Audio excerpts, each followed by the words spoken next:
আজকে ছিল সানডে, তো বিকেল বেলাটা ফাঁকাই ছিল, তো ভাবলাম সবাই মিলে চলো একটু মেলায় ঘুরে আসি। এবার রথে বকুলতলার মেলাতে না যেতে পারলেও আমরা এই মেলাটাতে গেছিলাম। গিয়েই প্রথমে জগন্নাথ দেবের মূর্তি দর্শন করলাম, আর এখানের অ্যাম্বিয়েন্সটাও বেশ সুন্দর ছিল। ভিতরে একজন ভদ্রমহিলা ছিলেন, উনি সবাইকে তিলক পরাচ্ছিলেন, তো আমারও ইচ্ছা করছিল যে আমি একটু গিয়ে তিলক পরি। আমরা ভাবছিলাম যে বৃষ্টির জন্য হয়তো সেরকমভাবে কোনো দোকান বসবে না, কিন্তু দেখলাম যে না, বেশ ভালোই দোকান বসেছে। তারপরে একটু গরম গরম পাঁপড় ভাজা খেলাম। ছোটোবেলায় যখন মেলাতে যেতাম তখন এগুলো চড়ার জন্য যে কী বায়না করতাম। এই দোকানগুলো ঘুরতে ঘুরতে চোখটা আটকে গেল একটা দোকানে।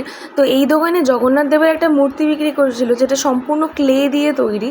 এতটাই সুন্দর ছিল মূর্তিটা, তোমাদের সাথে শেয়ার করলাম। আমি অনেকদিন ধরেই ভাবছিলাম যে একটা কাপ কিনবো, কিন্তু আর কেনা হচ্ছিল না। তো আজকে ভাবলাম যে একটা কাপ কিনেই নিই।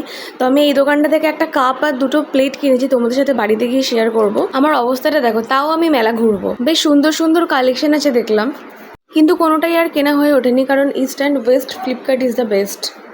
রিজু অনেক বায়না করার পরে একটা জলের বোতল কিনতে পেরেছে, তাই সেটাও দেখাচ্ছে। আমরা যখনই মেলাতে যাই তখন আমরা একটু করে ঘুরি, আবার একটু করে কিছু খাই, আবার একটু করে ঘুরি, আবার ফুচকা আর ঘুগনি দিয়ে হালকা করে মুখ চালানোর পরে আবার আমরা কিছুটা ঘুরছিলাম। কপাল ভালো থাকার জন্য মহাপ্রভুর প্রসাদটাও পেয়ে গেছিলাম। আর এখানে মৌ আন্টি আমাদেরকে চা খাওয়াচ্ছিল। তো এখানের অ্যাম্বিয়েন্সটা এমন লাগছিল, উপর দিয়ে ঝিরঝির করে বৃষ্টি পড়ছে, পায়ের তলায় কাদা, আর আমরা বসে মাঝখানে চা খাচ্ছি। আমরা যখন একসাথে কোথাও বেরোই না, তখন অ্যাডভেঞ্চারের না কোনো শেষ থাকে না। তো চাটা বেশ ভালোই খেতে ছিল, তারপরে সোজা বাড়ি চলে আসি। এই ব্যাগটা আমাকে মৌ আন্টি কিনে দিয়েছে মেলা থেকে। ব্যাগটা সত্যি খুব সুন্দর ছিল, আর ব্যাগ তো আমার প্রচুর ফেভারিট জিনিস একটা। এই কাপটা আমি মেলা থেকে কিনেছি, যেটা তোমাদেরকে বললাম।